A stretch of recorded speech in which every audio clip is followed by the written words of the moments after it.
we are going to use the equation for the, we're going to assume that it's 100% removal, or ideally the theoretical removal.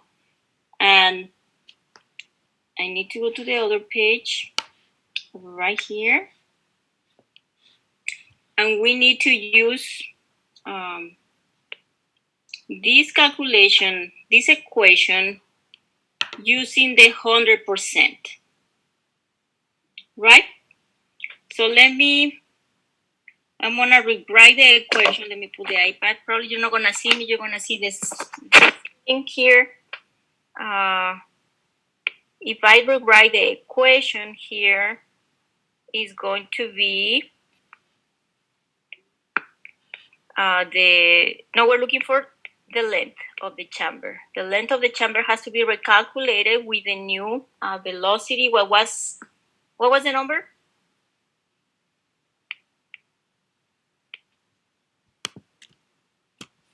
Are you still there? For part A, Professor? 1.47 times 10 to the negative 2. All right. That one? Yes, thank you. The one that we recalculated because I missed the 0 there. Okay, so 1.47 times 10 to the minus 2 meters per second. All right. And then according to the equation, should be times 100%, which is a 100% removal, divided by 100 times. Oh, I'm so sorry. This was a Q. That's why one of you was trying to stop me from putting the velocity here, isn't it? Was it Samuel? It's supposed to be Qn over 100 times the velocity times W. All right, thank you. And what was the Q then? 1.5 cubic meters. I'm looking right there now. Yes. All right, thank you so much. What would I do without you guys? You're always helping me here. All righty, so what number do we get if we do this calculation?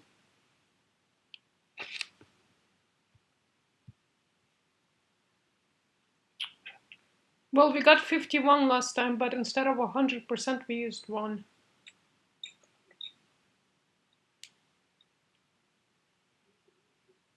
.51 meters. Yeah, that's what I got too.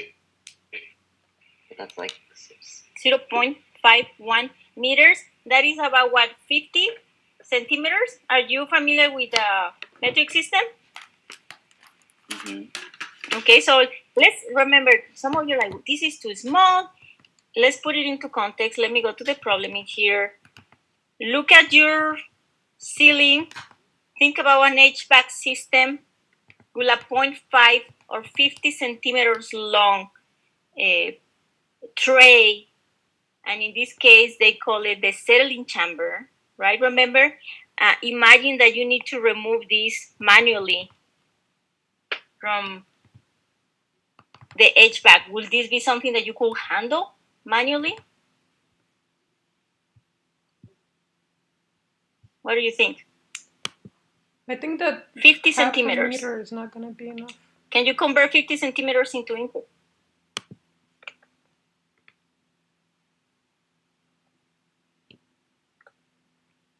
Are you there?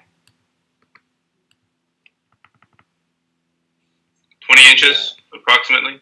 20 inches. Now you have a little bit of a sense of the distance, right? Or the dimension. Is this something that could make sense to put on the ceiling? On an HVAC system? Well, we were talking about the vent, right? So I think that makes sense. All right. So that number truly makes sense. 50 centimeters or 51.5 meters. And then you said 25 inches, something like that? 20 inches. 20 inches, around that area. So I think that looks really good. Do you agree or not? Yes. Just think about maybe the vents in a household might be even way smaller than this, or maybe about this size. In a commercial building, we're going to be way bigger. So I think that makes sense, and it's good that it's not that long, like 51 meters like we got in the past. So perfect. So we're going to continue with this into the second part. It's right here.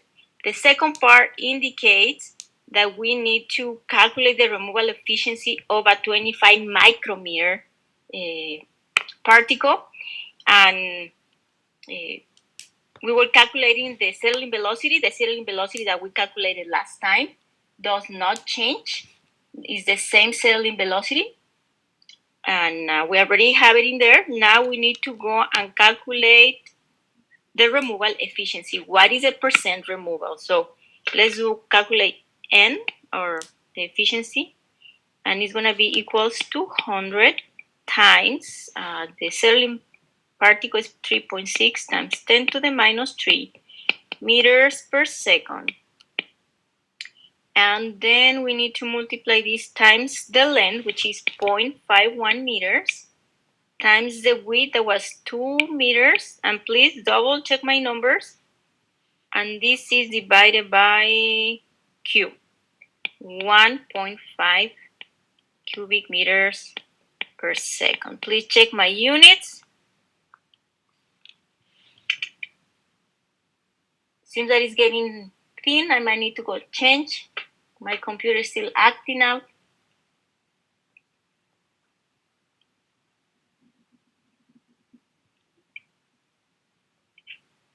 I got a 0.25.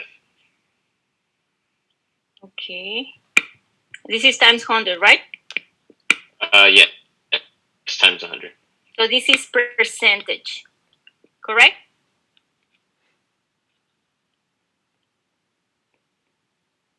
Would that be the percentage, or would that be the decimal value? Look, we're multiplying times. I think the 0.25 would be decimal value, so it would be 25%. Okay, so didn't you have the, remember we highlighted last time? I have it in pink from last time. This pink, now I'm putting it green. This is a percent, right? Oh, okay. Mhm. So it is a percent already. The percentage of the particles is already. So it's a very tiny percent. We are not really, even though at 50 micrometers size, we can remove 100%. With 0.5 meter long, we can only remove a minimum, a negligible fraction of a 25 micrometer particle size. Does that make sense? So Yes. what is very important in here, maybe you're saying, why are you doing this? What is very important is, engineers, we are going to be designing the size of this tray or settling chamber based on that particle that is the particle of concern, the one that we need to remove, ideally 100%, depending, sometimes there is indoor quality type of restrictions, you can get away with less than 100%. But if it is a particle that is especially of concern, most of the time we're going to go to 100% removal. We can do it if it is affected by gravity and it's actually doable. And this is cheaper than filtration through a filter that you need to be changing often. This is very easy to maintain. So after that, after the 100% removal, you do design, you do construction, you have your system ready to remove that size that you desire. You can evaluate your system for other particles that might be of concern, but maybe it's just of concern for one or two people in the buildings because they have some particular issues, but it's not really required by the policy or the standard. Does that make sense? Professor, I have a question. Yes. So if this is in percent, but then when we were calculating the length, we used 1 instead of 100% for n to get the 0.51. So if that n is in decimal, why is this n in percentage? Okay, so look, on here I put 100% and 100%, and Yeah. I was given this answer. So we didn't use 1, we used 100. I think we did use 1 because when I did it on my calculator and I did it was 100, I got 51. When I did it was 1, I got 0.51. With the 100 on the top and on the bottom, it's 51 meters. She changed the bottom value from 10 to -4 to 10 to -2. Yeah, Yeah, I think I used that. that's what made it 0.51, I think. No, but No, I, if you I plug used it back I into used that. the Okay, so okay. We cannot discuss about it. It's very, this is very interesting. It's a very interesting conversation. I put this equation and I was asking for this calculation, not a different calculation. If you are doing a different calculation, I think that you need to tell me that you're doing something different, because I'm relying, especially today, I have no notes, and I was very transparent with you about this. So if you're giving me a completely different number, it's really misleading everyone, and I've been trying to get everybody involved in the calculations to make sure that I build the notes with your support, so you know what we are doing rather than me just doing it. So I'm gonna be asking you, please give me the numbers of what I have on the board, instead of what you think that you should be putting down, because this is very confusing for everybody, and I really need you engaged in the calculations. So make sure that you know what's going on. Otherwise, a video will be just easier to show there, right? So can we check the calculation of what I have here shown on the board?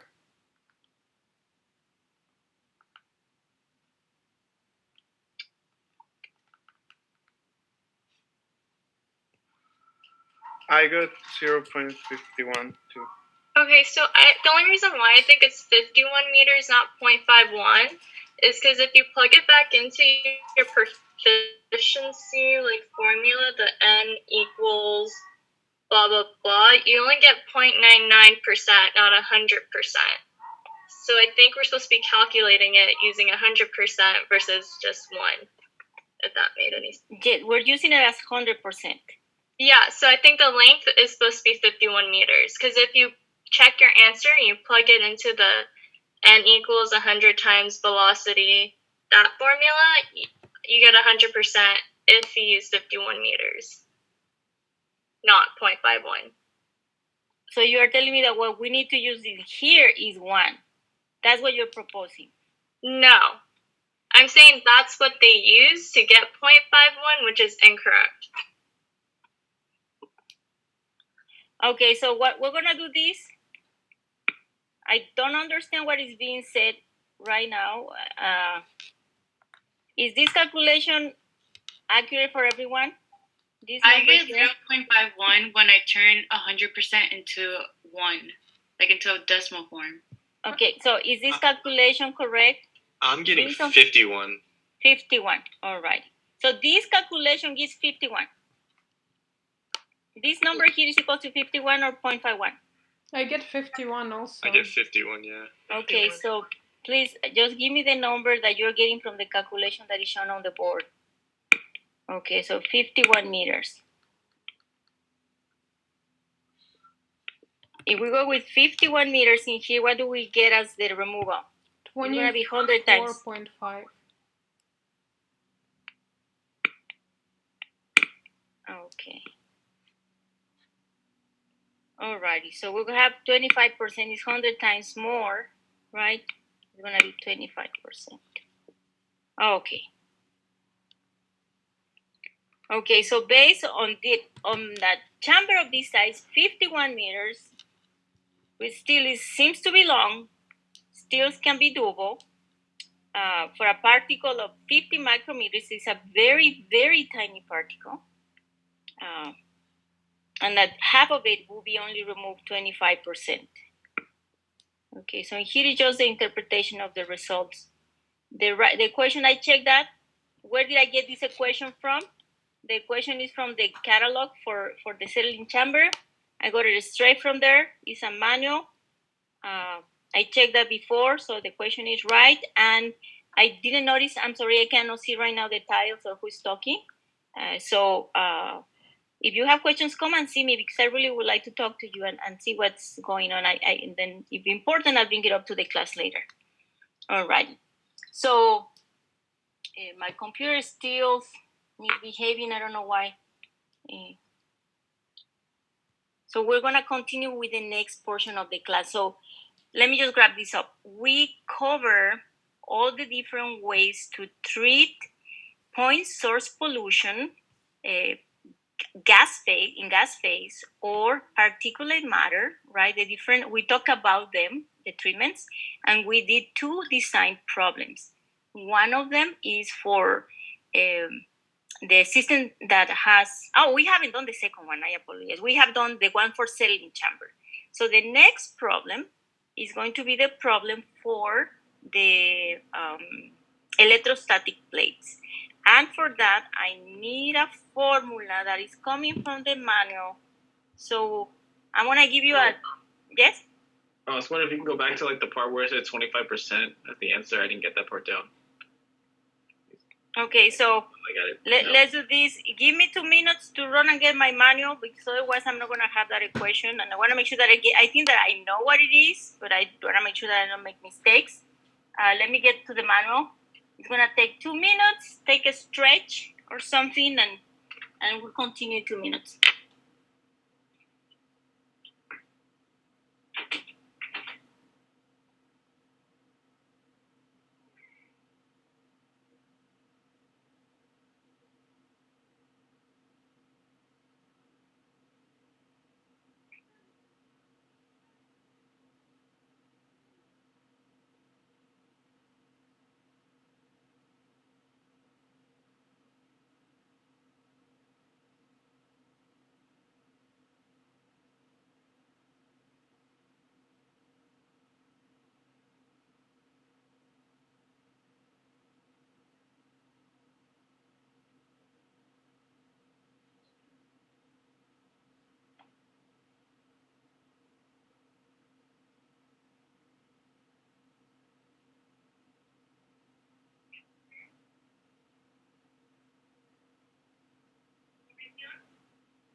Okay, I'm back. Are you there? We're here, Professor. Yeah, thank you for waiting. Thank you so much. Okay, so now let me go to the PowerPoint. I'm glad that it's here. We're going to start a very really interesting problem. Actually, it's not a PowerPoint, it's a handout. It's an electrostatic precipitator. Really cool. It's very expensive to use. It's not very frequently found because it requires a lot of energy. Like I mentioned in I don't know what class, you need a current to go through, and the current is going to be attracting the particles of dust that are charged, and that's what is going to be removing them. So really, when you or maybe hospital, you find it's very expensive. And then we need to have a process that exhausts gas with a volumetric flow rate of 500,000 CFM, contains 2 grams per cubic feet of cement. PM means particulate matter, and the gas is to be treated with an ESP, which is electrostatic precipitator. Regulatory requirements dictate that the outlet PM concentration, outlet particulate matter concentration must be less or equal to 0.02 grains per cubic feet. We need to assume plate-to-plate spacing of 8 inches. So this is important. It's already giving us some information related to the design that we're going to be doing towards the end. And we need to apply a voltage of 12,000 volts. The smallest particles in the gas stream are 2 micrometers. So again, the size of the particle is very important. And all the particles have a dielectric constant of 5. And the drift velocity is equals to 0.32 feet per second. We need to determine the collection plate area that meets the regulation. And the temperature is 60 Fahrenheit. So the temperature is related to the properties of the air if necessary. And don't worry, you're not an electrical engineer. You don't need to know exactly what the drift velocity is. And you're curious, you could go and investigate more about how the equipment works.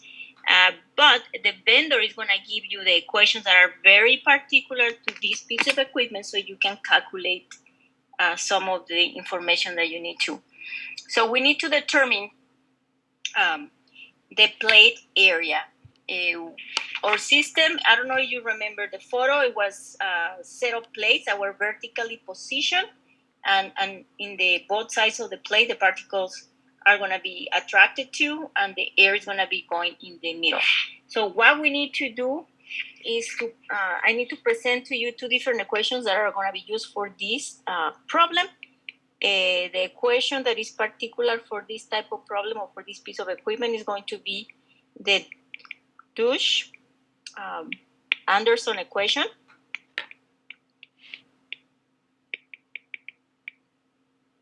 And the equation said that the efficiency of the removal is going to be equals to 1 minus, this is the exponential, to the minus AW divided by Q. All right. And there is another equation for efficiency that you are familiar with, right? And if you know the initial concentration coming in and the final concentration of the particles going out divided by the initial, then times 100, then you can determine the reduction on the concentration. So this is an equation that you are familiar with. So we have two equations, one related to the equipment, one related to the concentration. The concentration is reduced, and we're going to be using them to determine the area of the plate. So in this first equation, in the Douche Anderson, we have the area right there. I highlighted it. And for that, if that's what we're looking for, then we need to go and have W, and we have the drift velocity, we have the flow rate, and we don't have the efficiency, but we have this equation that would, the one that is below, that is going to be used for the efficiency. Do we know the concentration of the particles coming in?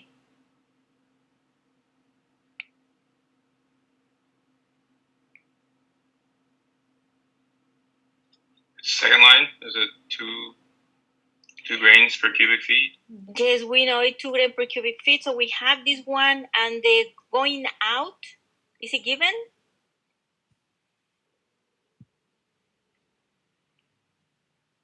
It's less than 0.02 grain per feet. It's less than 0.02 grains per feet, Yes. cubic foot. Yes, perfect. Thank you so much. And it's important that we start looking and reading the statements, because in practice, usually when it's a concentration for air going out or water going out as effluent of a treatment system, there's going to be a standard. There's going to be a value that we need to follow. It's not what we want, it's what we need to follow. And most of the time that's a given, or we need to go and find it. In an exam, I'm going to be giving you a standard or telling you the quality of the removal rate. So here we have it. It's going to be less or equals to this, so we're going to make it equal to it. Because it's equals or less, right? And then we can solve for efficiency. So this is very straightforward. We're going to solve, let's call this equation B and equation A. So we're going to use equation B to solve for the efficiency. And if we know that we have 2 grains per cubic foot minus 0.02, and the units I'm going to put it outside, grains over cubic foot divided by the initial, which is 2 grains per cubic foot, and times 100, I'm forgetting this, times the 100, I get a 99% removal. All right, can someone verify my number?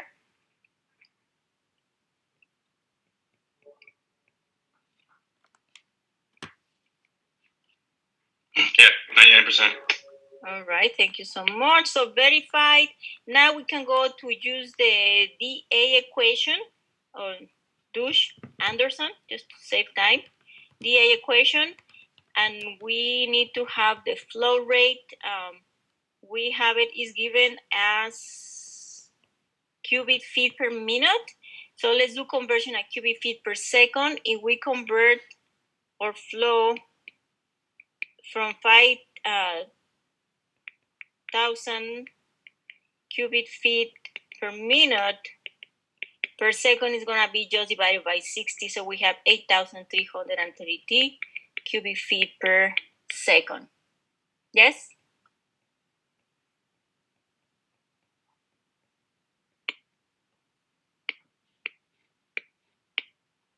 Okay.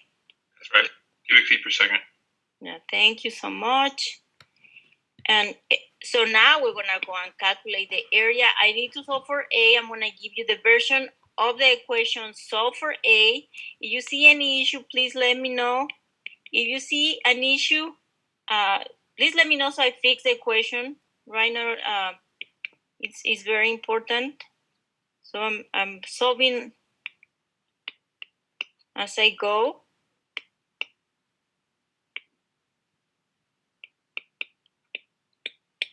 All right. So if all my math is correct, that should be it. You apply the natural log and then you get that solved that way.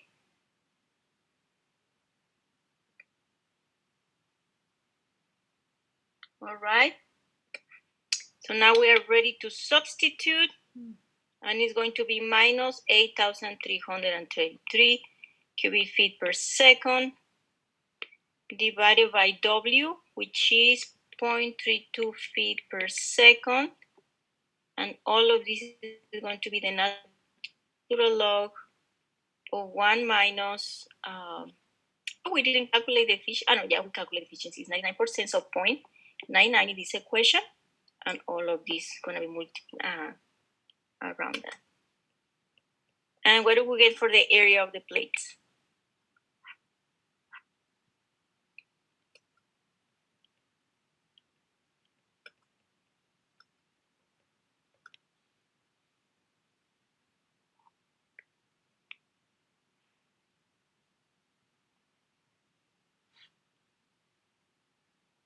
Is everybody gone?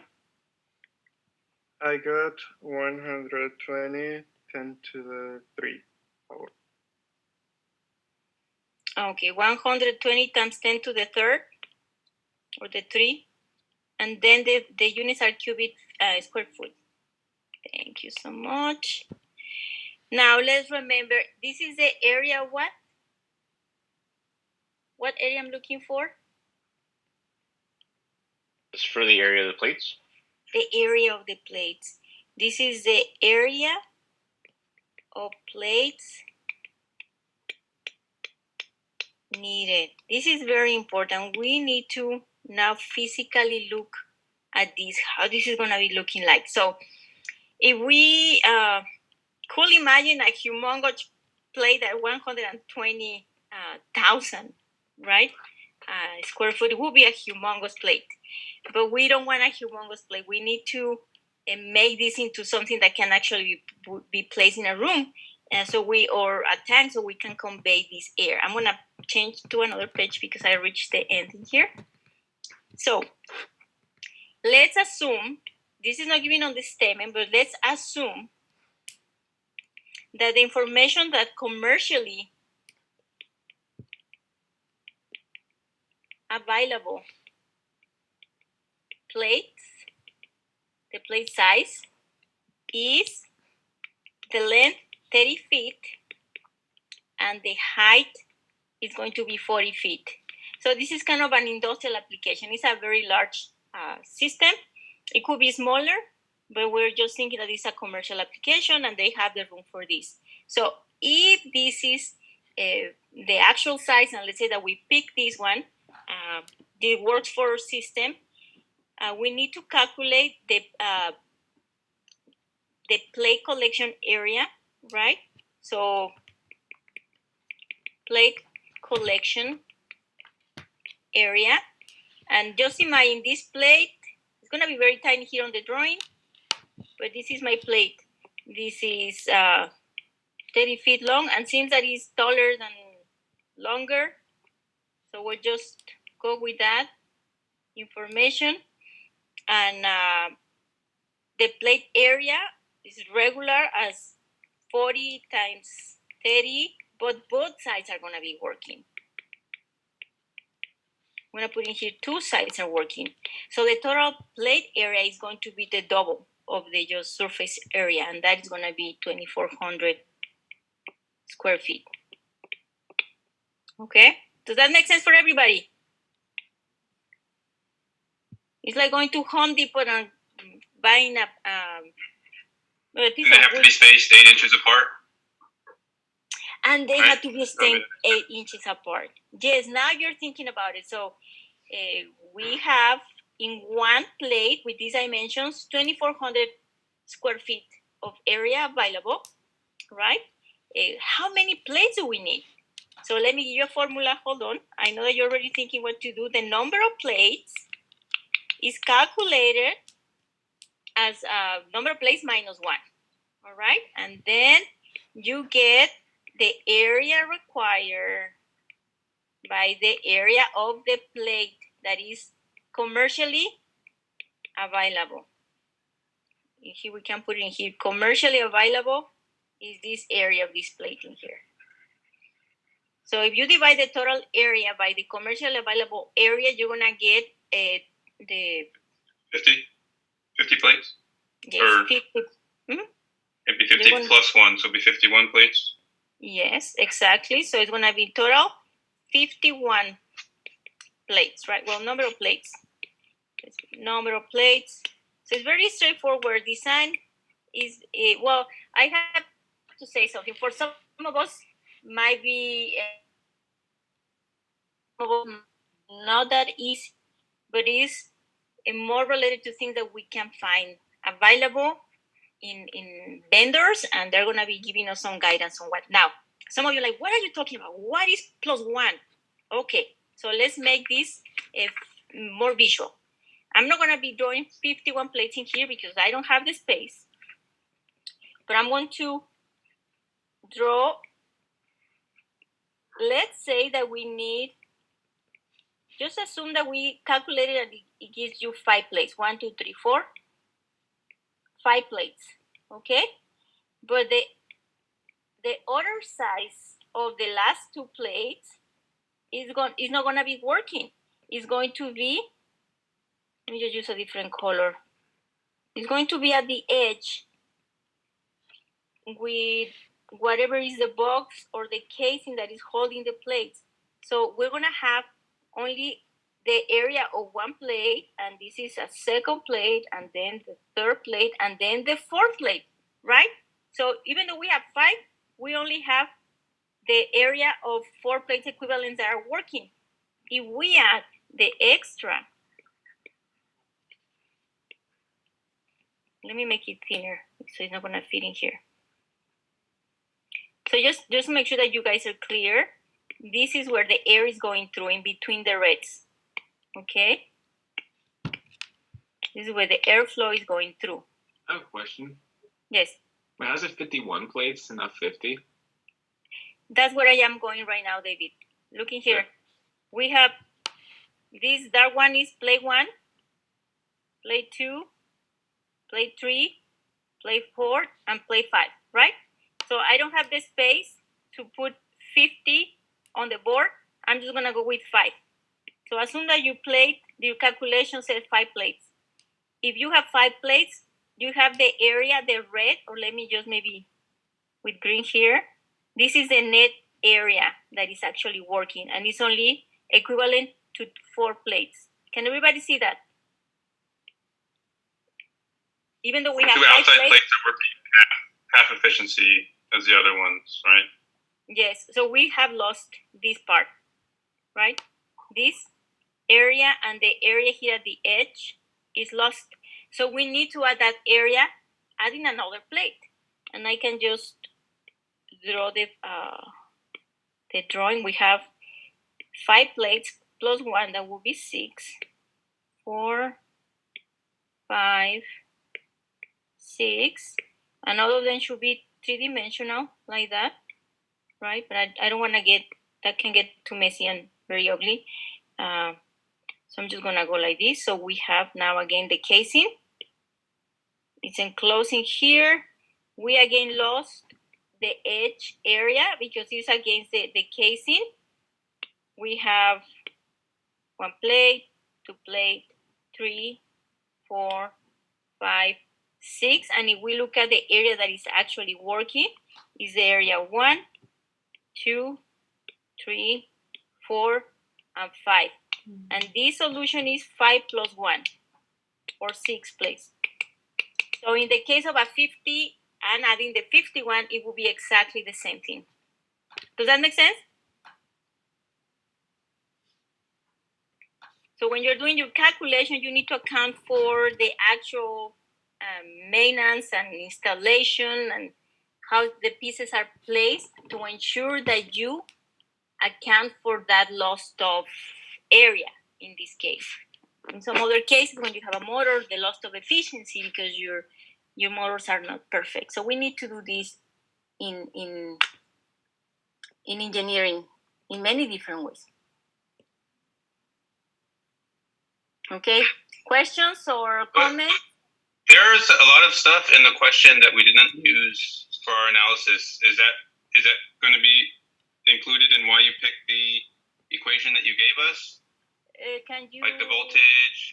Like it gives us the voltage, and it gives us the two micrometers in diameter, and it gives us a dielectric constant. So we don't have to worry about. You said we don't have to worry about any of that stuff. No, you notice it was just given in there. And it gives us the temperature too. Yes, but it's not really necessary. Now, for this problem, it's not necessary. Let's talk about another application. They are gonna give that to you, and you need to account for it. All right. And you should be able, like, if for any reason the density of the air becomes an important parameter for some plates that you need to quantify to calculate the area, the formula is going to be telling you that. But in this problem, we didn't need it. Does that make sense? Yeah, so for every time we're now analyzing one of these precipitators, we're going to use that same equation. That's not going to change. Oh, yes. No. Don't worry. Don't worry about that. Okay. Yeah, don't worry about that. I'm not gonna be changing you the type of equipment, but be ready when you go out there. Okay. Don't think that the thing that I'm teaching you is the only thing that is out there, because there's so many things out there that maybe I don't know if you're gonna be seeing this equation again, depending on the vendor that you're going with. All right. Okay, any other question?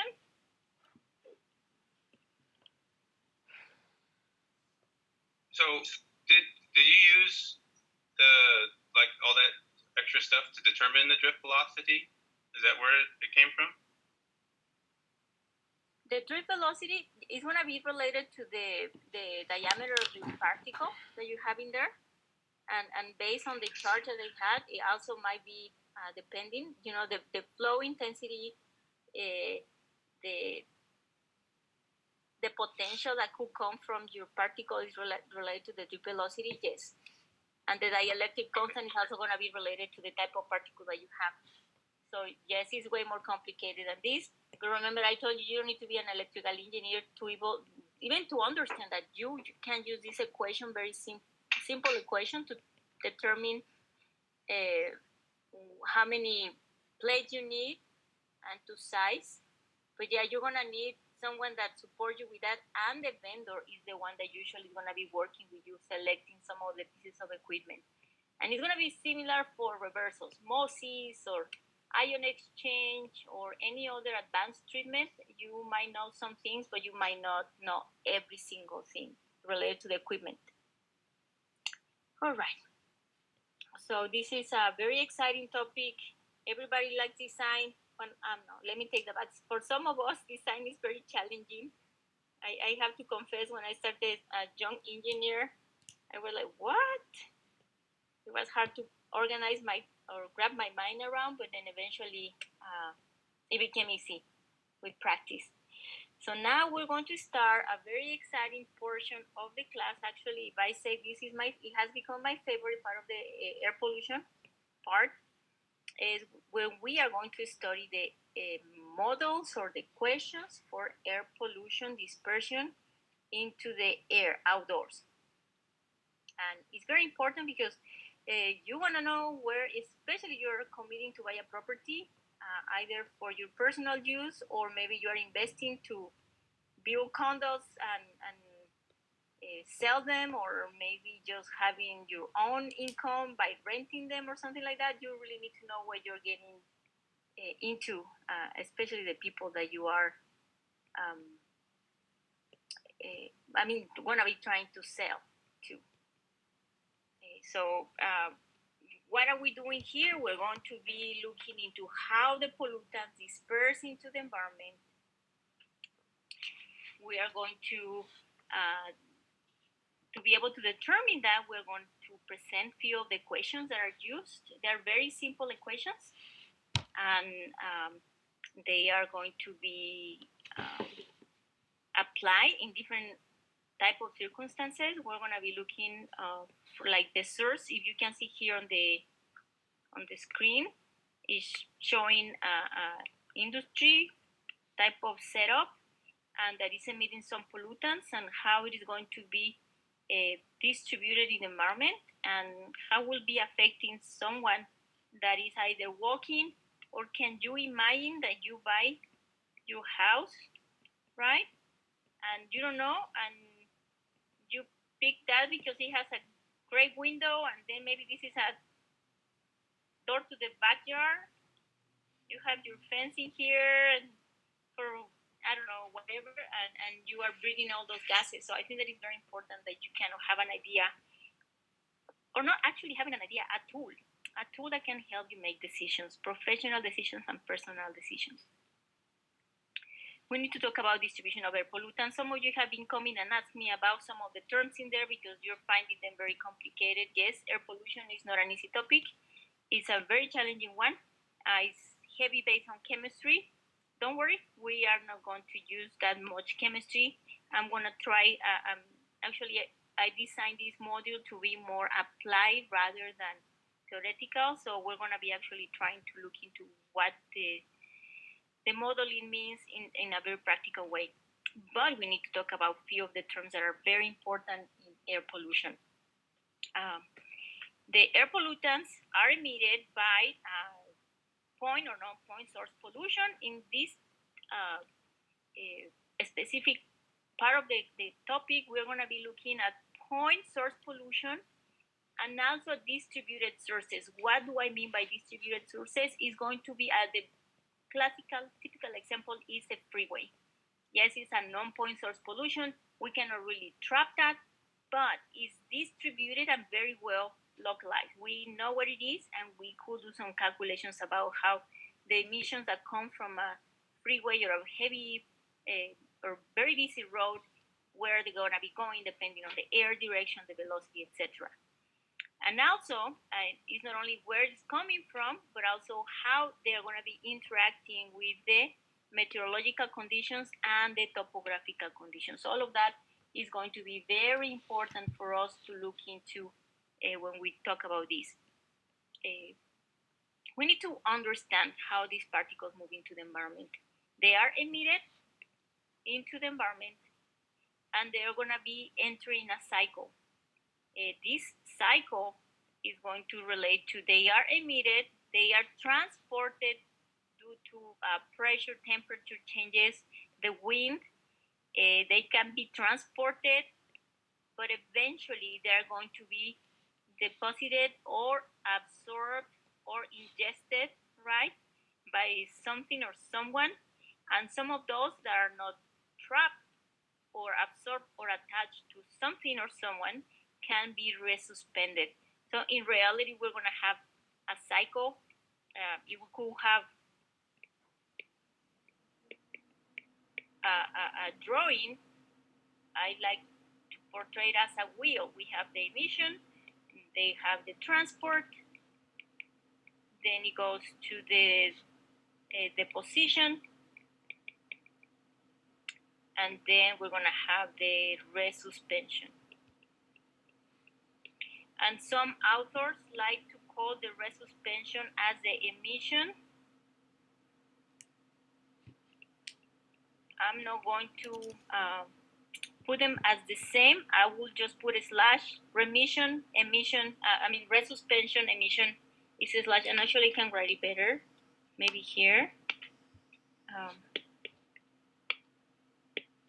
Resuspension slash emission. Okay, but it's like a wheel. It goes around and the particles keep moving around as long as they are outdoor and they're not trapped into someone's lungs or someone's home or the trees or the ground, and they're staying in there because they're heavier. So how are they distributing? Very important. We need to take into account for the dispersion, we need to take into account the air motion or the wind speed and direction, and we're going to have or weather stations that are going to be always collecting the information about it. We need to talk about stability, and the stability is related to the dispersion, the vertical dispersion.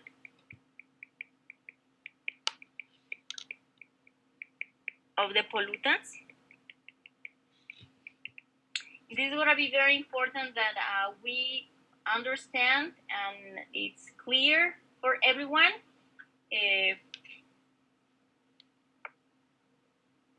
So if we have resistance to vertical dispersion our system is stable. Okay? This is very, very important. We have resistance or a pollutant that has a resistance or is restricted to move vertically, and then we call that condition stable.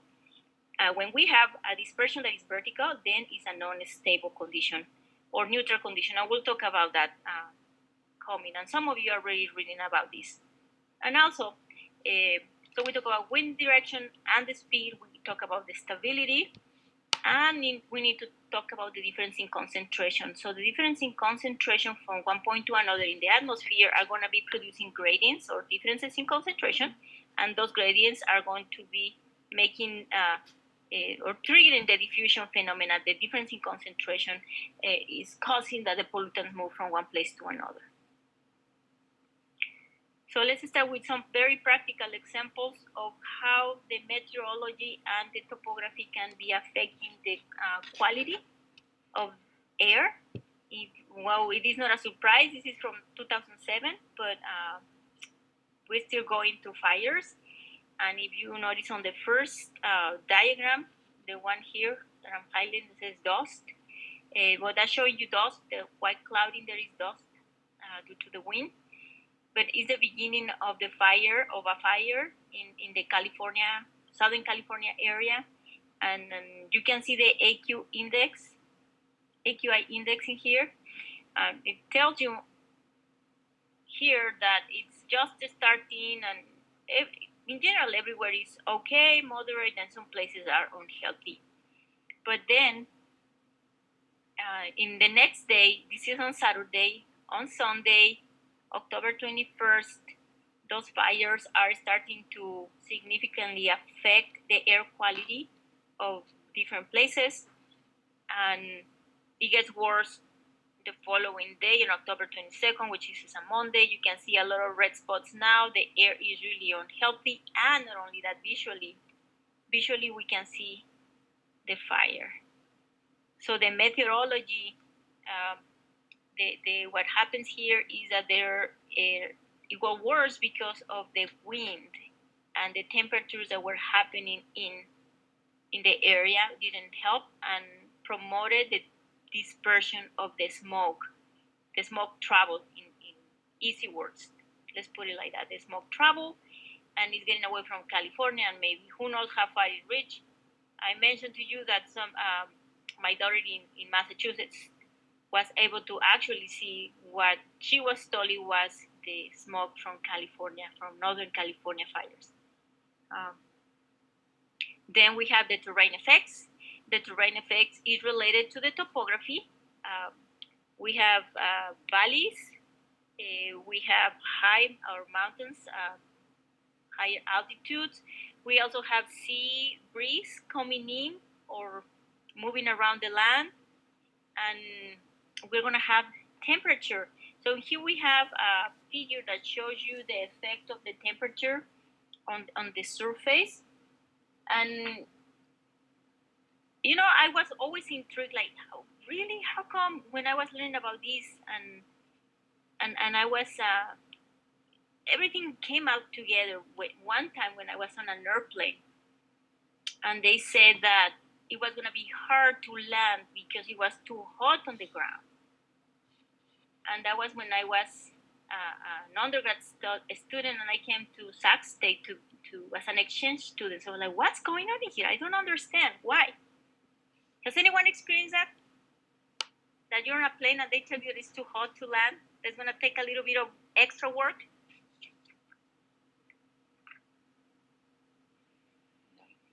No? Because the air is thinner when it's hot, so you're not getting the lift that you need in the plane.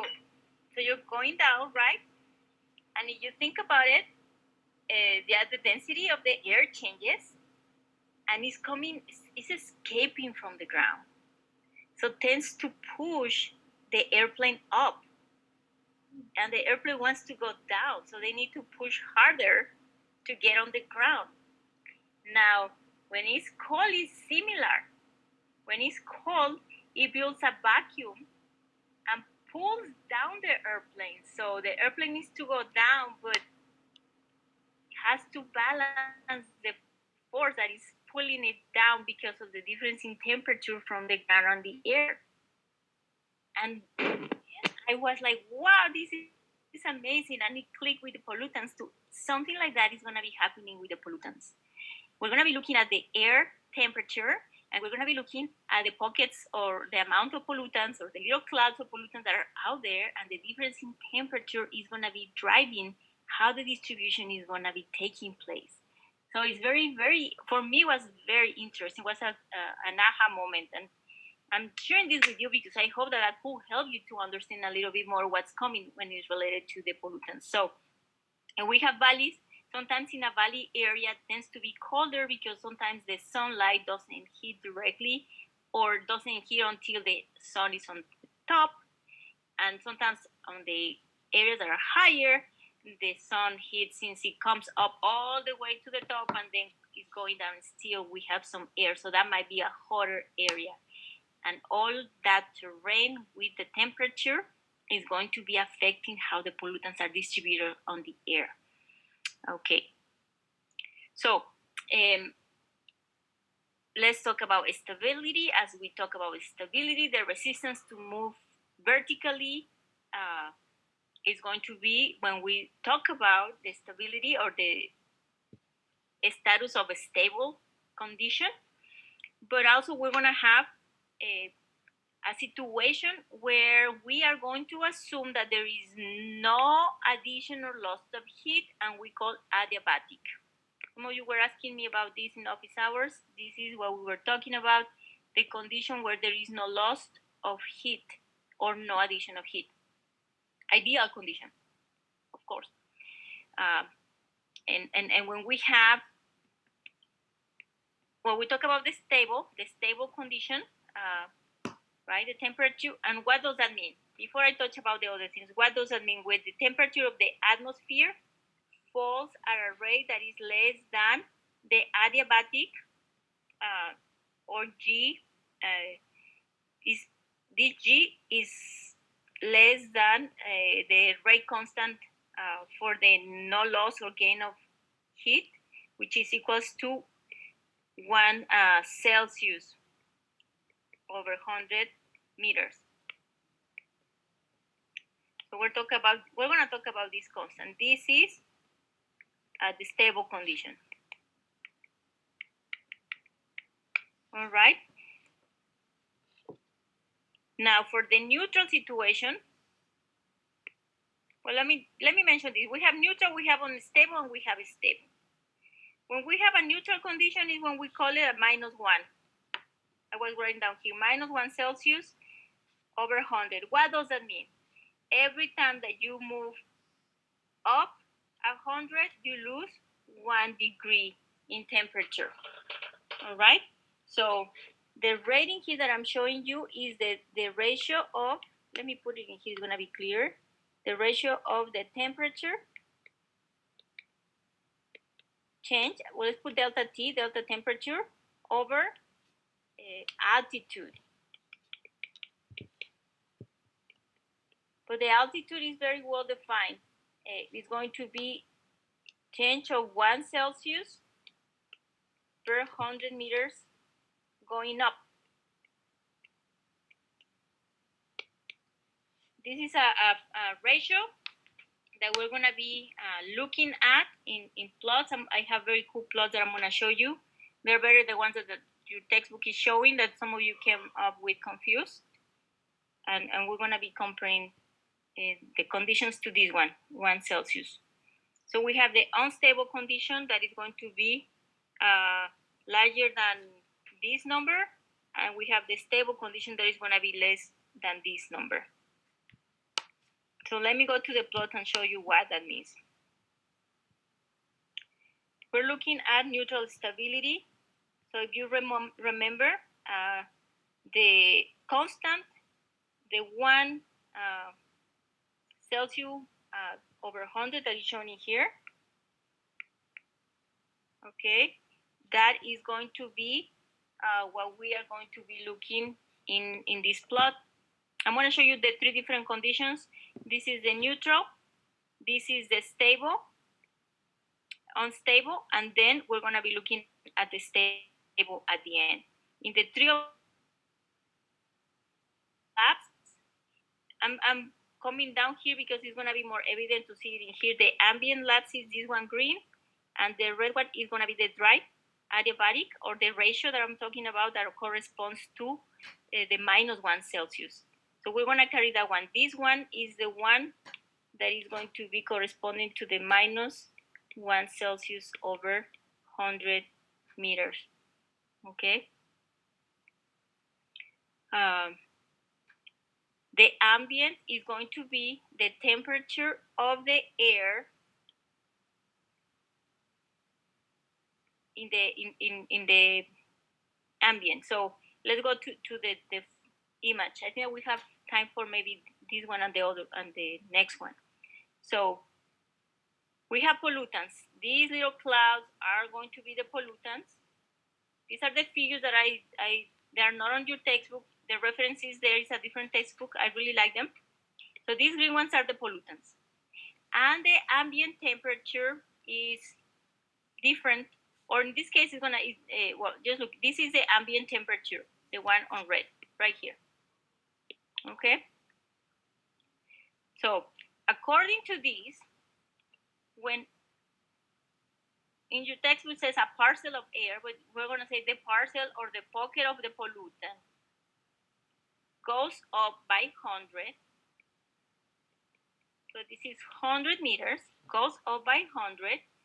The change in temperature should be equals to -1 Celsius per 100 meters. So if you can see here, if the pollutant is at 21.15, the pollutant goes up 100 meters and decreases in temperature by 1 Celsius. Okay, everybody sees that? Yeah. All right. Similarly, if it goes down 100, instead of decreasing, it's going to increase, right, by 1 Celsius. Now, what happens with the ambient temperature? Since both of the dry adiabatic and the ambient lapse rate, or the change of temperature of the ambient temperature, is the same, the temperature surrounding this pollutant 100 meters above is going to be decreased also to 1 by 1 Celsius. So it's going to become here 20.5. Similarly, down here, if at this elevation or height, we have 21.15. When we go down 100 meters, it's going to be 1 Celsius more. So we have these rates the same. The slopes are going to be the same. And this is going to be the neutral condition. Let me show you the next one, and then it's going to be easier.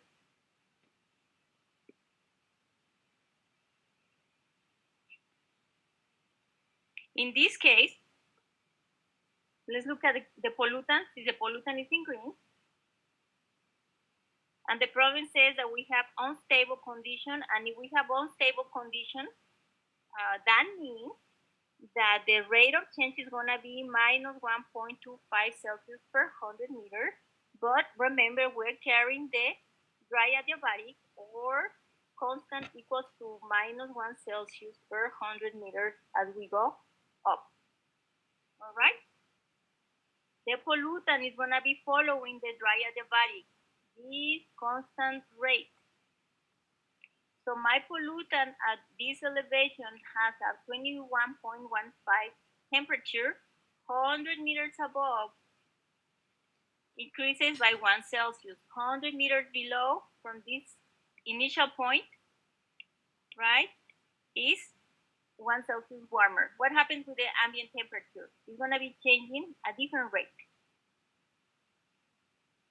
When we go up 100 meters, the ambient temperature is going to get colder. It's going to be 1.25 Celsius less. So when we do the calculation, you are going to get 19.29, which is colder or less temperature than the pollutant. And what that's going to cause is the push of the pollutant going up. And the same conditions, if my pollutant by any reason went down, the temperature on a lower or 100 meters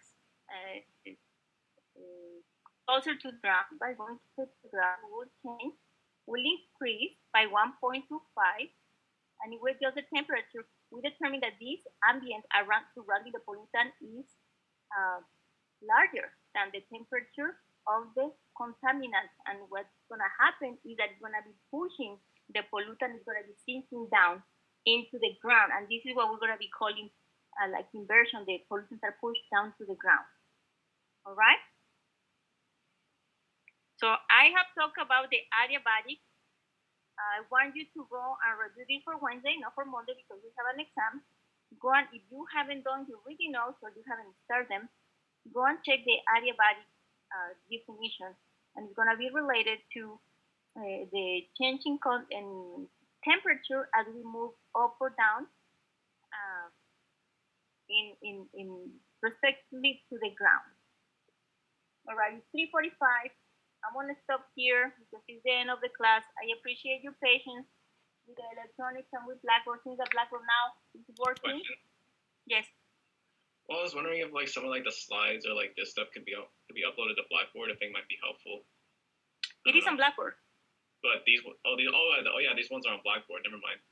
I didn't see that. Yeah, it's on Blackboard. Yeah. Okay. I think that everything is on Blackboard. Most of the time I don't add up, but sometimes I edit during the semester if I see the need. But I think that everything is in there. Maybe if you see something that is not, then probably I added it because I saw it and I thought it was wonderful. Let me know and I'll be more than happy to update it. All right? Yeah, because it's just kind of hard to like take to like draw the diagrams and like and take notes at the same time. Yeah, no. This is on Blackboard, and I mean it's remember I was asking you to do the reading notes because there is a lot of information that I don't think that I can put all down on the whiteboard as we have done in the past. That's why I want everybody to start reading and checking in and doing notes and things like that. All right.